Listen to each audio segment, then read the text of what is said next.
Hello everyone, welcome back to our channel English माध्यम। English माध्यम के प्लेटफॉर्म पे हम editorial based practice exercises solve कर रहे हैं। तो स्टार्ट करते हैं आज का session with thought of the day, that is there are no secrets to success.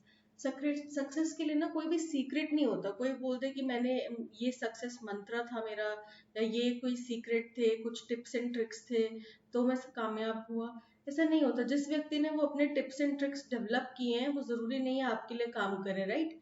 और आपके जो टिप्स एंड ट्रिक्स होंगे वो उसके लिए काम नहीं करेंगे। और दूसरा फैक्ट ये है, जो आपने टिप्स एंड ट्रिक्स बनाए हैं या उस व्यक्ति ने जो भी शॉर्टकट्स बनाए हैं वो रेगुलर हार्डवर्क करने के बाद ही बनाए हैं। उसने बार बार एक चीज को कितनी बार करा होगा तो उसे एक शॉर्ट ट्रिक पता चली होगी कि अरे इसको यहाँ से यहाँ करने का एक शॉर्टकट मेथड ये भी है, ठीक है। तब उसको जाके ये पता चला होगा, फिर उसने वो शॉर्ट ट्रिक डेवलप करी, राइट। तो आपके जो भी टिप्स एंड ट्रिक्स होंगे किसी चीज को करने के लिए, ट्रायल देखो। सबसे पहली बात तो हम लोग ट्रायल एंड एरर पे, हिट एंड ट्रायल पे चलते हैं कि हमारे लिए कौन सा तरीका काम करेगा, राइट। फिर उसके बाद हम जाके एक पर्टिकुलर जो एक तरीका है जो हमारे लिए काम करता है, हम उसके ऊपर फोकस करके फिर अपनी प्रिपरेशन स्टार्ट करते हैं, राइट। तो कोई शॉर्टकट तो नहीं है ना। आपने पहले रात में पढ़ना स्टार्ट किया, देखा नहीं पढ़ा जाता, आपने सुबह उठना स्टार्ट किया, देखा नहीं होता आपसे, फिर आपने दिन में अपना ज्यादा आवर्स देना स्टार्ट किया, राइट। तो आपने अलग अलग तरीके आजमाए। आपने सोचा कि मैं लाइब्रेरी जाके पढ़ूंगा, नहीं काम किया। आपने कान में म्यूजिक लगा के पढ़ना शुरू किया, आपको अच्छा लगा, इंटरेस्टिंग लगा, ठीक है, आपका ध्यान बनने रहा। तो ये कुछ अलग अलग चीजें हैं जो आपको बाय प्रैक्टिस, यानी कि सक्सेस का कोई भी शॉर्टकट नहीं है, ठीक है। It is result of preparation, hard work and learning from failures. यानी कि अपनी जो भी असफलता है उससे सीखो, हार्ड वर्क करो और प्रिपेयर्ड रहो, ठीक है। प्रिपरेशन अपनी पूरी जोरदार करो। इन्हीं सब तीनों चीजों का कॉम्बिनेशन जो है वो बनाता है सक्सेस, ठीक है। तो स्टार्ट करते हैं आज का सेशन। ऑपरेशन कावेरी। देखो, एयरलिफ्ट मूवी देखी है हम सबने, अक्षय कुमार की, ठीक है। वो किसके ऊपर बेस्ड थी? जब 1991 में गल्फ कंट्रीज में वॉर शुरू हुआ, गल्फ में, ठीक है, मिडिल ईस्ट में या गल्फ में, तो उस टाइम पे क्या हुआ कि वहां पे जो इंडियंस थे, ठीक है, वहां पे रह रहे थे, क्योंकि अब वॉर सिचुएशन है। वॉर सिचुएशन है तो वो आपसे पूछेंगे तो नहीं। अगर कोई ऐसे हालात बनते हैं बाहर, अगर कोई टेररिस्ट घूम रहा है तो वो आपसे ये थोड़ी पूछेगा कि आप हिंदू हो या मुस्लिम हो, आप इंडियन हो या अमेरिकन हो, आप यूएस से यूके से आए हो या फ्रांस से आए हो।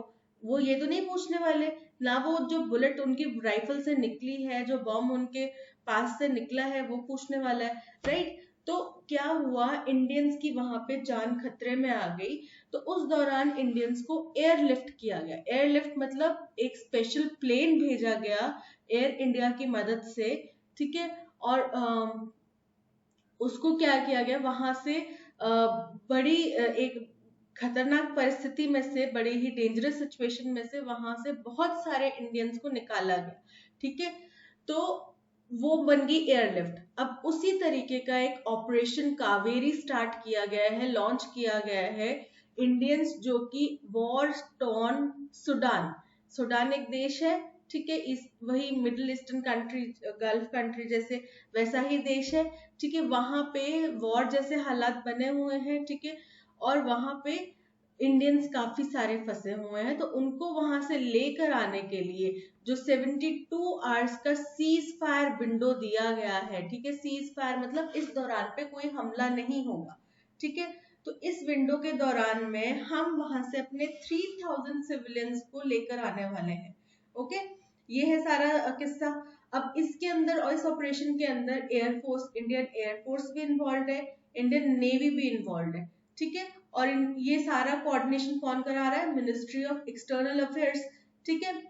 अब जो ज्यादा कितनी भारी मात्रा में फाइटिंग चल रही है, खारतोम बिटवीन खारतोम, खारतोम एक जगह का नाम है, और किन किन के चल रही है? जो लॉयल फोर्सेस हैं, वहां के जो रूलिंग मेंबर हैं, जनरल अब्देल फतह अल बुरहान, उनके जो लॉयल मेंबर्स हैं उनके बीच में, और वो किसके हेड है? सुडानीज आर्म फोर्सेस के भी हेड है, और उनके जो डिप्टी जनरल हैं मोहम्मद हमदान दगालो, ठीक है, उनकी पैरामिलिट्री ग्रुप्स, आरएसएफ और मोस्ट सिविलियंस इनके बीच में चल रहा है, ठीक है, फाइट चल रही है। और जो ज्यादातर सिविलियंस हैं वहां पे उनको बाय रोड सूडान के पोर्ट तक लेकर आना है, फिर वहां से, जो कि एक बड़ी ही डेंजरस, पेरिलस मतलब डेंजरस जर्नी है, ठीक है, खतरनाक है, हैजार्डस है, ओके, बड़ा कठिन रास्ता है, ठीक है। और फिर उनको एयर और सी के जरिए, यानी कि एयर के जरिए कुछ लोगों को सी के जरिए, समुद्र के रास्ते इंडिया लेकर आया जाएगा।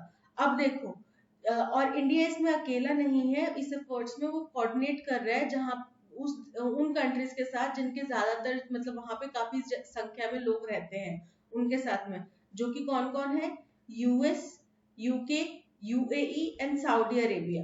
किन चीजों पे, लॉजिस्टिक्स के ऊपर, और फिर जो टाइमिंग होगा इवैक्यूएशन का उसके ऊपर, और वो सऊदी और फ्रेंच प्लेन्स का भी हम यूज करेंगे, यानी कि सऊदी अरेबिया के प्लेन्स और फ्रांस के प्लेन्स का भी हम यूज करने वाले हैं, ठीक है। तो हमने बोल तो दिया इंडियन एयरफोर्स इसमें जाएगी, बट वहां पे उनको एयरलिफ्ट करने के लिए जो फैसिलिटीज की, प्लेन्स की जरूरत पड़ेगी, वो हो सकता है हम वहां से सऊदी अरेबिया से और फ्रांस से भी ले हेल्प, ओके।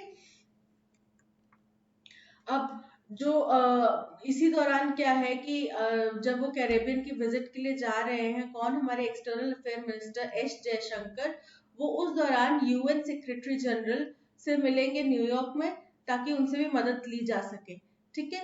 और ये बड़ा ही क्लियर है कि military personnel, officials and diplomats, इनके लिए एक बड़ा ही कठिन, चुनौती भरे कुछ आगे के दिन होने वाले हैं, ठीक है। एक बहुत बड़ा ऑपरेशन हमने करना है, 72 आवर्स का हमें विंडो मिला हुआ है, उसी दौरान हमने करना है। तो इसमें हम लोग का एक एक क्षण बड़ा कीमती है, राइट, क्योंकि एक भी क्षण चूका, इसका मतलब हुआ कि हमारे पास उतना ही जो टाइम गैप है, हमारा जो विंडो है उतना कम होता जाएगा, ओके। तो इसके बड़ा ही हमें एक्टिवली काम करना पड़ेगा, और वो भी ऐसे माहौल में जब ह्यूमैनिटेरियन वर्कर्स जो हैं उन तक के ऊपर हमले हो रहे हैं, एम्बुलेंसेस के ऊपर हमले हो रहे हैं, ठीक है। तो यानी कि ये ऐसा टास्क है, अब जैसे पहले कभी अगर सपोज, वैसे तो मुझे नहीं लगता ऐसा होता है कि जब वॉर ट्रॉन होता है तो आप, वो लोग नहीं देखते हैं कि आप कोई एम्बुलेंस लेके जा रहे हैं, या कोई बच्चा है या बड़ा है या बुजुर्ग है, वो ये चीजें नहीं देखते, राइट। तो वैसा ही यहाँ पे परिस्थिति बनी हुई है कि एम्बुलेंसेस के ऊपर, जो मानवाधिकार कार्यकर्ता है उनके ऊपर, सबके ऊपर अटैक हो रहा है, ओके। तो ये बड़ा ही डेलिकेट एक मसला हो गया है। और जब हम टोटल ग्लोबलाइजेशन के दौर में पहुंच चुके हैं, ठीक है, जब इंडिया के बहुत सारे लोग जो हैं वो एनआरआईज हैं दूसरे दूसरे देशों में, ठीक है। तो जैसे कि 14 मिलियन जो है नॉन रेजिडेंट इंडियंस हैं, एनआरआईज हैं, और उसमें भी उसके अलावा 7 मिलियन से भी ज्यादा टूरिस्ट और ट्रैवलर्स हर साल जाते हैं बाहर घूमने फिरने के लिए, ठीक है। तो ऐसा नहीं हो सकता कि किसी भी देश में कोई कॉन्फ्लिक्ट हो और कोई इंडियन सिटीजन उसमें जो है हताहत ना हो, या इंडियन सिटीजन उससे अनछूते रह जाए, ठीक है। अब रशिया यूक्रेन वॉर हुआ, तो रशिया में अगर इंडियंस रहते होंगे तो वो भी सफर किए होंगे, अगर यूक्रेन में रहते होंगे तो वो भी सफर किए होंगे, राइट। तो ऐसा कोई भी मसला नहीं है, अगर किसी देश में कोई अटैक्स हो रहे हैं तो इंडियंस उससे अछूते रह पाए, ठीक है। तो ये एक पूरा टास्क बताया जा रहा है। उसके बाद में इन्होंने बताया कि क्योंकि ऐसे एनवायरनमेंट बनते रहते हैं बार बार, एग्जाम्पल्स है, यूक्रेन का एग्जाम्पल है, नर्सेज जो स्टूडेंट्स रहते हैं यूक्रेन में, इंडियन स्टूडेंट्स, नर्सेज हैं इराक और यमन में, लेबरर्स हैं लिबिया, सीरिया और लेबनन में। तो हमारी सरकार की रिस्पॉन्सिबिलिटी बन जाती है कि वो लोग जो ऐसे माहौल में फंस जाते हैं, फिर निकल नहीं पाते सेफली, तो उनको सेफली वापस लाया जाए, ठीक है। इसकी सुनिश्चित करने की हमारी सरकार की जिम्मेदारी बन जाती है, ठीक है। और इसकी वजह से क्या हुआ कि एक स्टैंडर्ड ऑपरेटिंग प्रोसीजर बनाने की जरूरत पड़ गई, ठीक है। और इसके लिए जो एक स्पेशल फोर्स को गठित करने की भी मांग की गई, जो parliamentary standing committee for external affairs थी, उसने ये मांग करी थी 2022 में, ठीक है। और सरकार को इसके ऊपर जरूर जरूर ध्यान देना चाहिए, ऐसा ही राइटर कह रहे हैं, ठीक है, कि वो मांग जो की गई थी वो सही है, क्योंकि हम ग्लोबलाइजेशन, एकदम पीक ग्लोबलाइजेशन में पहुंचे हुए हैं। इतने सारे हमारे स्टूडेंट्स, वर्कर्स, हर तरीके के लोग बाहर जा रहे हैं, ठीक है, ट्रैवलर्स भी जा रहे हैं। तो ऐसे दौरान में अगर किसी भी देश में इस तरीके की परिस्थिति उत्पन्न हो जाती है तो हमारे लोगों को वापस लेकर आना बड़ा जरूरी हो जाता है, ठीक है, सेफली हम उनको वापस लेकर आए, ठीक है। और इसके लिए, क्योंकि कहीं ना कुछ घटना तो होती रहती है, तो उन्होंने सजेस्ट करा कि एक स्टैंडर्ड, एक स्पेशल फोर्स बना दी जाए इस तरीके के कामों के लिए, ठीक है, जिससे कि पूरा देश एकदम से ना हिल जाए, ठीक है। और उन्होंने ये भी कहा कि इस तरीके के जो कार्य, ऐसे जो कार्य होंगे कि एक स्पेशल टास्क फोर्स या वहां से एयरलिफ्ट करना पड़ जाए, तो उसको ना पॉलिटिकल ग्रैंड स्टैंडिंग से अलग रखना चाहिए। मतलब क्या हुआ कि उसमें ये चीजें ध्यान रखनी चाहिए कि भाई देखो जी हमने ऐसा कर दिया, हम तो बड़ी तोप है ना, ये होना चाहिए ना। फिर देखो तुम नहीं कर पाए और हमने कर दिया, ऐसा भी नहीं होना चाहिए। यानी कि ना आपने उस चीज का फायदा उठाने की कोशिश करनी चाहिए, ना आपने किसी दूसरे को पॉइंट आउट करने की कोशिश करनी चाहिए, ठीक है। तो ये चीजें नहीं होनी चाहिए ऐसे मसलों पे, यानी कि अननेसेसरी पॉलिटिक्स नहीं होनी चाहिए, ठीक है। इंडिया को उनकी जो रेपुटेशन है कि वो अपने जो लोग हैं उनके, चाहे एक भी व्यक्ति हो उनके बारे में सोचता है, ठीक है, उनको वहां से रेस्क्यू करने की पावर रखता है और करता भी है। तो इंडिया की ये जो रेपुटेशन है दुनिया भर में, हर बार इसने बड़ा प्रभावी तरीके से काम किया, और हमें चाहिए कि हम उस रेपुटेशन को मेंटेन करके रखें, ठीक है। तो ये हमारे हाथ में है सारी चीज। तो ये था सारा article. What is the primary objective of India's operation Kaveri? Operation Kaveri का प्राइमरी ऑब्जेक्टिव क्या है कि 3000 सिविलियंस जो वॉर टॉर्न सूडान में फंसे हुए हैं उनको वहां से इवैक्यूएट करना, ठीक है, यही है। पहला देखते हैं, to provide military support to Sudanese army armed forces, यानी कि सूडान की जो आर्म्ड फोर्सेस है उनको मिलिट्री सपोर्ट देना। तो ये तो बिल्कुल गलत है, वो हम लोग अभी उस वॉर में इन्वॉल्व नहीं होना चाह रहे, ठीक है। To evacuate about 3000 Indian civilians from war torn Sudan, ठीक है, यानी कि जंग के मैदान में फंसा हुआ, जो मतलब एक युद्ध भूमि बना हुआ है सूडान, उससे क्या बोलते, अपने 3000 सिविलियंस को निकालना। So option B is correct. Which of the following recommendations was made by parliamentary standing? Parliamentary की स्टैंडिंग कमेटी ने यही बोला कि हम एक स्पेशल फोर्स ही बना देते हैं इस तरह के मसलों को डील करने के लिए, ठीक है, और उनको प्रॉपर एक बार ट्रेनिंग देके और टाइम एंड अगेन पे उनके क्या हो जाएंगे, ड्रिल्स हो जाएंगी, और वो बना ही देते हैं, क्योंकि हम ग्लोबलाइजेशन के पीक पर पहुंचे हुए हैं, तो हम किसी भी देश के कन्फ्लिक्ट से हम अछूते नहीं रह सकते, ठीक है।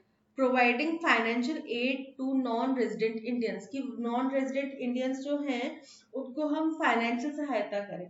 तो देखो भाई, हो सकता है कि उनके पास फाइनेंस काफी है, ठीक है, वो, और अगर उनके कहीं ऐसे काउंटर पार्ट्स होंगे जिनके पास नहीं भी होंगे तो वो उनके लिए मैनेज कर लेंगे, लेकिन उनके लिए मदद करने की, मदद का हाथ उनको चाहिए होगा उस टाइम पे, कि कोई हमें ले जाए, हम पैसा तो आपको लाखों दे देंगे, बस ले जाओ हमें यहाँ से, राइट। तो ये तो गलत हो गया। Restricting travel to conflict prone regions, कि हम उनको बोल दें कि भाई इन जगहों पे लड़ाई चल रही है तो आप इन जगहों पे ना जाइए। तो अब देखो भाई, हो सकता है कि जिस दौरान हम गए उस दौरान वहां पे सब कुछ ठीक था, उसके जाने के बाद में वहां पे हालात खराब हो गए। जैसे कोरोना आया, ऑल ऑफ अ सडन आया, कितने लोग बाहर घूमने फिरने गए हुए थे, कितने लोग कहीं ना कहीं फंसे हुए थे, राइट। तो किसी को पता थोड़ी था कि कोरोना आने वाला है, या ऐसी स्थिति बन जाएगी कि इतना लंबा लॉकडाउन लग जाएगा, लोग जगह जगह फंस जाएंगे, नहीं पता था ना किसी को भी इन हालातों के बारे में। तो आप पहले से तो डिसाइड नहीं कर सकते कि यहाँ पे कन्फ्लिक्ट होने वाला है। हाँ, अगर अभी कोई कन्फ्लिक्ट प्रोन एरिया है तो वो लोग तो खुद ही नहीं आने देते, फ्लाइट्स वगैरह पहले ही बंद हो जाती हैं, ठीक है, तो वहां पे तो जा ही नहीं पाते। तो this is incorrect. Creating a special force to deal with such crisis, option C is correct, कि एक स्पेशल फोर्स बनाई जाए जो इस तरीके के मसलों से डील करे, ठीक है।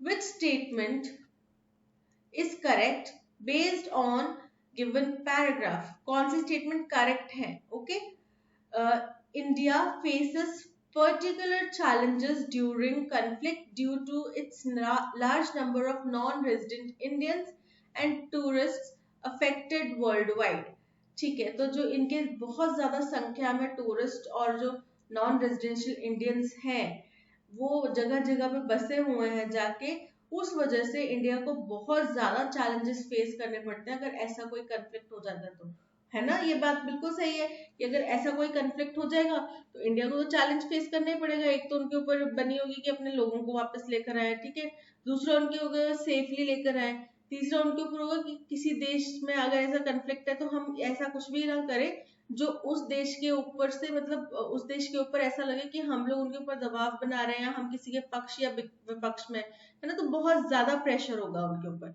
The parliament standing committee for external affairs recommended against creating a special force to deal with crisis. तो ये तो बिल्कुल ही गलत है, ठीक है। तो फर्स्ट तो सही है, बी बिल्कुल गलत है, सेकंड बिल्कुल गलत है, थर्ड भी चेक कर लेते हैं। India has been coordinating evacuation efforts with countries like the US, UK, the UAE and Saudi Arabia and Sudan, कि इंडिया इन सभी देशों के साथ मिलके जो इवैक्यूएशन प्रोसेस है उसको कोऑर्डिनेट कर रही है। तो ये तो बिल्कुल सही है।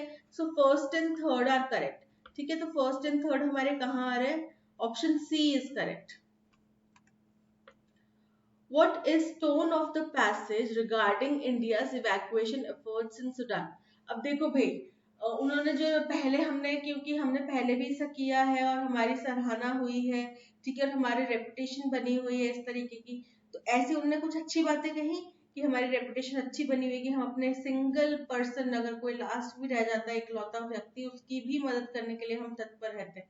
तो काफी ये जो है पैसेज वो बड़ा ही अप्रिशिएटिव है, यानी कि बड़ा ही आपकी तारीफ कर रहा है, हिंदुस्तान की तारीफ कर रहा है कि हिंदुस्तान ने अच्छा काम किया है। Okay, so appreciative option B is correct.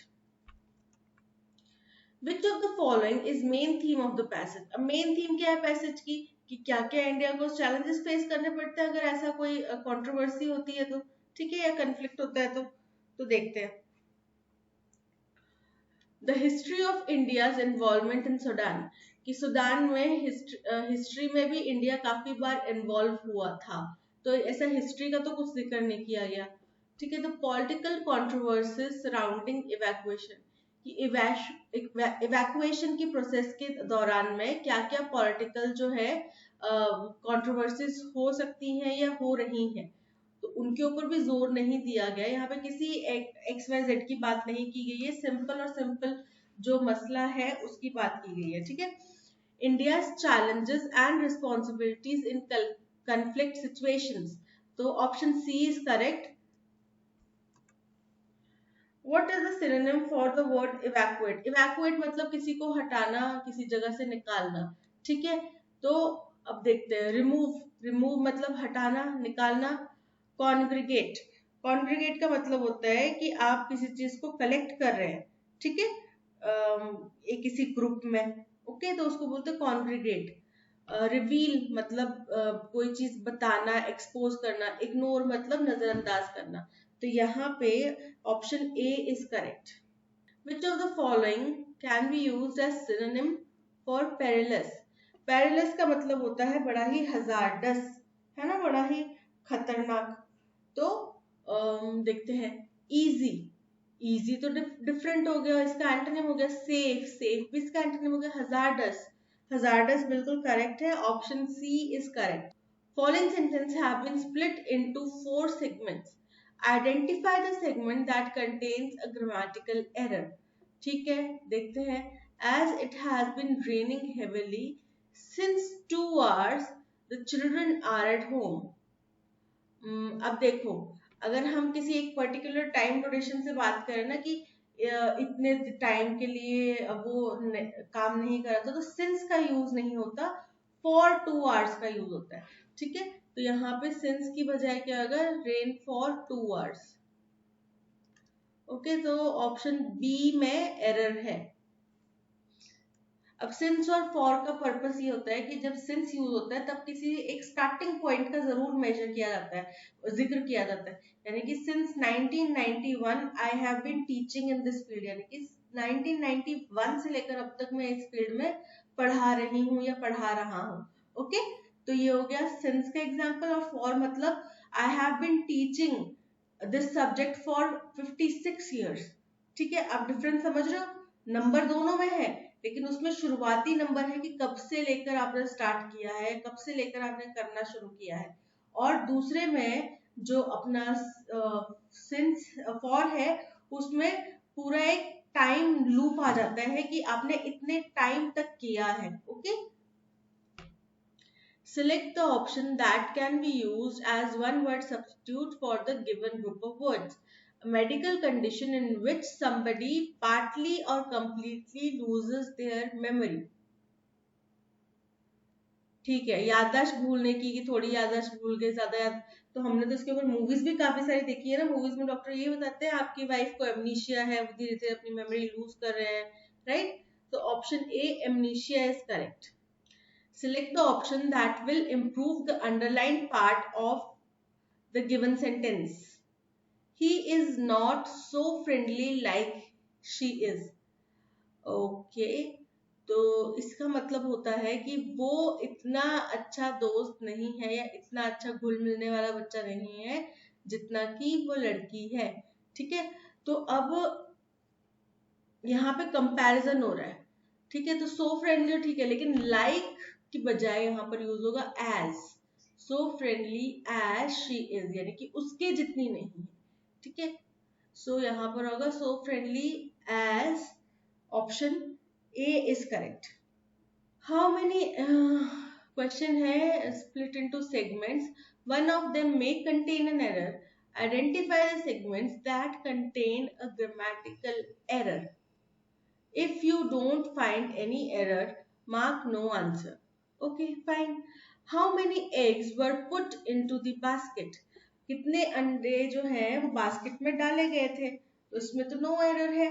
Option जो बी है, no error is correct. E को हट, select the most appropriate option to fill in the blank. This app is very dash for online shopping. अब देखो, convenience और convenient दोनों ही आपके convenience से जुड़े हुए हैं, लेकिन कन्वीनियंस जो है वो एक आपकी क्या बोलते हैं, सहूलियत बताता है। ठीक है, और जो कन्वीनियंट है वो भी सहूलियत बताता है, लेकिन कन्वीनियंट जो है एडजेक्टिव है। ठीक है, कि ऑनलाइन शॉपिंग के लिए ऐप बहुत ज्यादा क्या है, अच्छी है, कन्वीनियंट है, कि आपको कुछ भी सामान एक फिंगर टच में मिल जाता है। ठीक है, तो option C convenient is correct. We might as well watch a film on TV as there's nothing much to do. कि हम भी जो है टीवी में, घर जाके टीवी में पिक्चर ही देखेंगे, क्योंकि हमारे पास भी ज्यादा कुछ है नहीं करने को, या हम कहीं घूमने नहीं जा रहे। ठीक है, सो we might as well watch a film on TV as there's nothing much to do is correct. Okay, there is no improvement required. The following sentence has been split into 4 segments. Identify the segment that contains a grammatical error. We have not met some of our friends since 6 months. वही since वाला आ गया, मैंने आपको भी बताया था since और for वाला कंसेप्ट। तो since में तो होता है किसी चीज की शुरुआत से, और यहाँ पे 6 months एक ड्यूरेशन का जिक्र किया गया है, तो for 6 months आएगा। ठीक है, तो यहाँ पे एरर है, ऑप्शन ए में गलती है। Select the option that can be used as one word substitute for given group of words. The examination of observation of one's own mental and emotional process. आप सपोज करो कि कोई doctor है, ठीक है, न्यूरोसर्जन है कोई, वो खुद ही उसको दिमाग में कुछ प्रॉब्लम होगी, तो अगर वो खुद का ही ट्रीटमेंट करता है, अगर ट्रीटमेंट नहीं कर पा रहा तो कम से कम अपना डायलिसिस चेक कर, अपना जो भी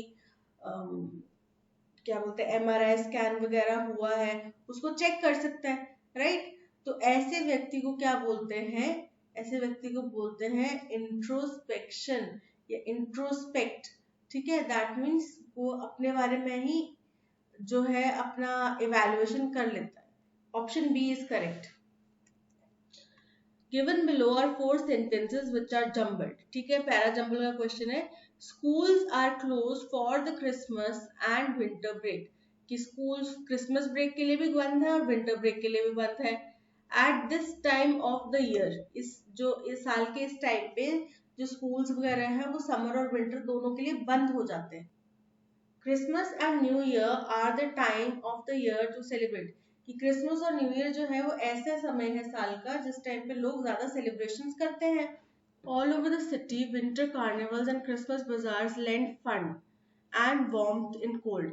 विंटर कार्निवल क्या होता है, सर्दियों का एक तरह से मेला, या फिर मेला भी आप ना कहें, कि ऐसी भीड़ भड़का गैदरिंग जिसमें खूब आप नाच गाना मस्ती करते हैं, ठीक है, तो वो होता है कार्निवल. तो पूरे शहर भर में विंटर कार्निवल्स होते हैं.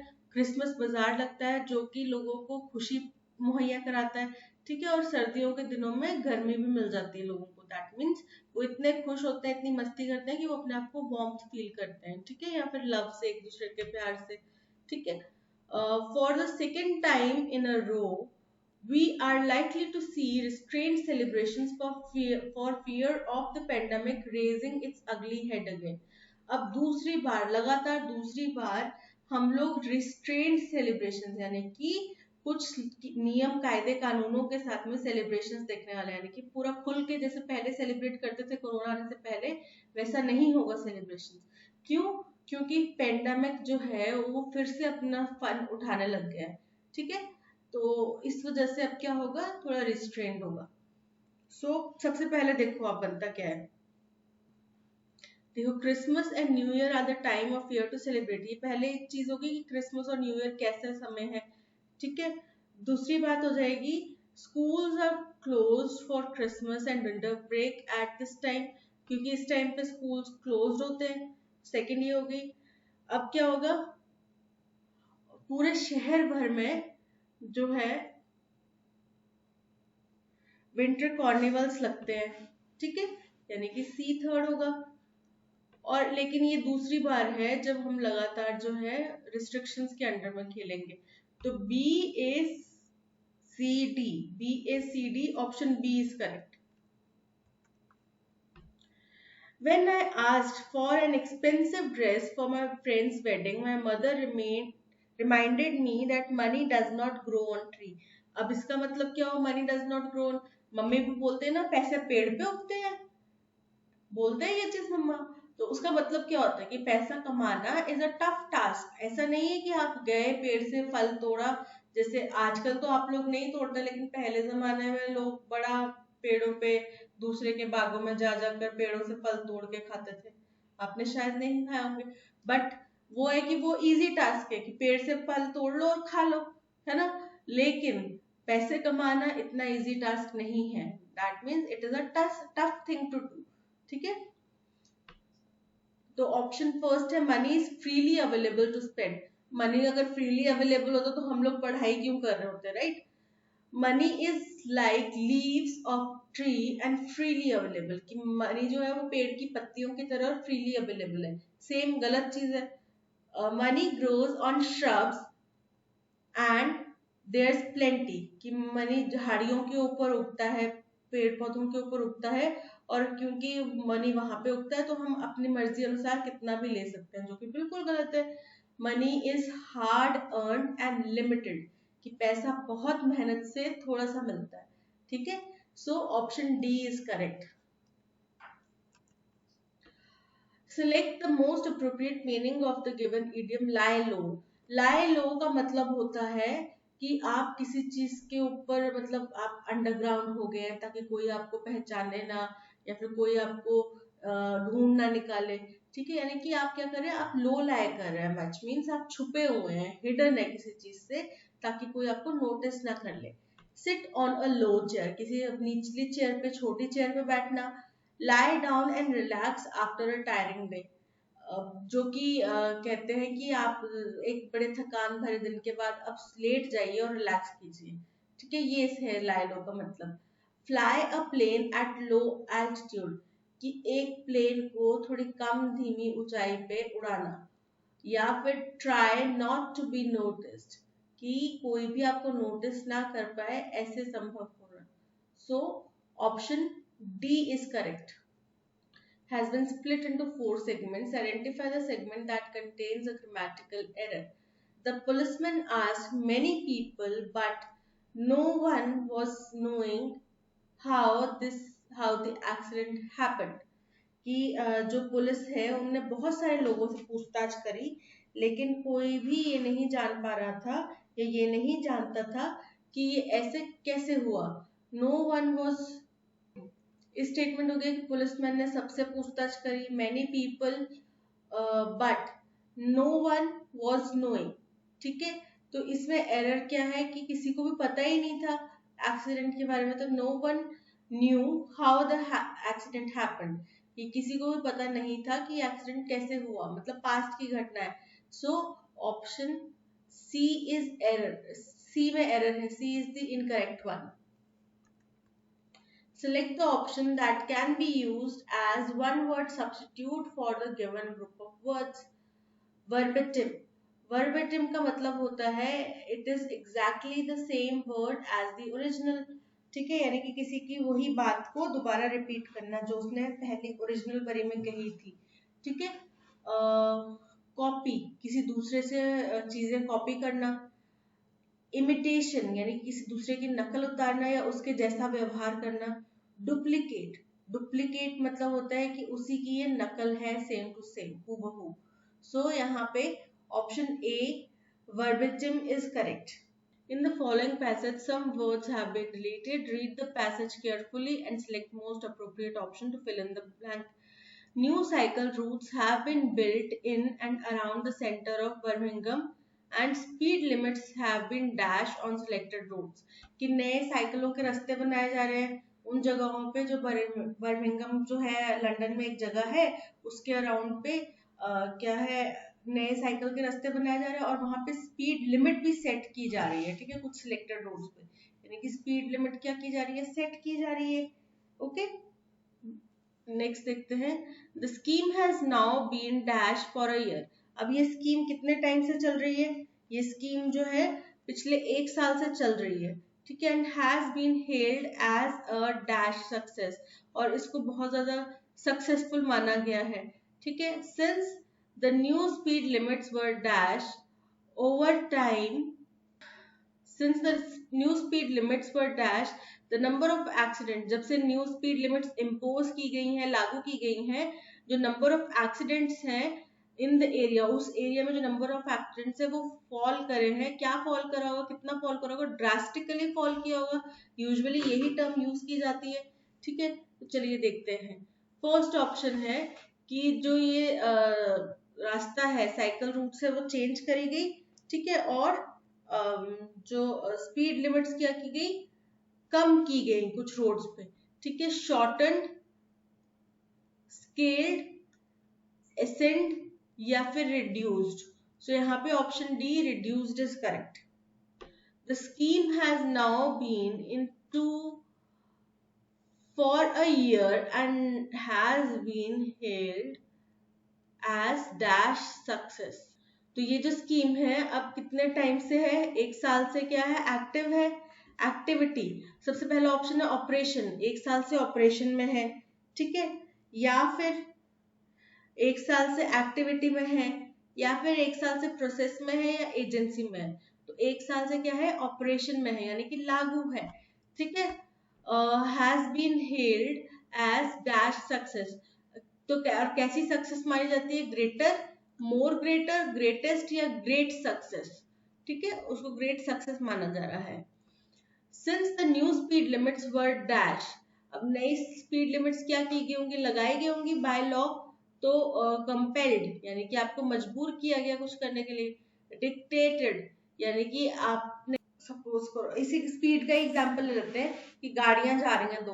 ठीक है, एक कोई बड़ा ही अमीर लड़का है, बड़ा ही पापा ने बहुत पैसा दिया है, बिगड़ा हुआ लड़का है, तो वो क्या करेगा, रास्ते में भी आपको ऑर्डर करेगा कि आप अपनी गाड़ी हटाओ. और बिकॉज आप दोनों को जाना है, आपको लेट हो रहा है, तो आप अपनी हटा भी लेंगे साथ में. तो उसने क्या किया, उसने आपको डिक्टेट करा यानी कि एक तरह से आपके ऊपर हुकूमत चलाई. ठीक है, तो वो क्या हो गया, डिक्टेटेड. थर्ड है एनफोर्स. एनफोर्स मतलब कोई भी नियम, कायदे, कानून जो है वो लागू करना, that is enforce. Speed limits जो क्या है वो एनफोर्स की गई है. ठीक है, so option C is correct. Since new speed limits were enforced, the number of accidents in the area have fallen. कैसे फॉल हुए हैं, कैसे गिरावट आई है, ड्रास्टिक गिरावट आई है. So option C. आज के सेशन में इतना ही. इस सेशन की PDF और ऑडियो एक्सप्लेनेशन आपको टेलीग्राम चैनल पे मिल जाएगा। इसके अलावा आप प्ले स्टोर से हमारी ऐप भी डाउनलोड कर सकते हैं। ठीक है, काफी यूजर फ्रेंडली ऐप है। तो आज का सेशन खत्म करते हैं विद थैंक्स। और अगर आपको कंटेंट पसंद आया हो तो लाइक, शेयर और सब्सक्राइब जरूर कीजिएगा। ठीक है, मिलते हैं नेक्स्ट सेशन में। Till then keep learning and keep practice.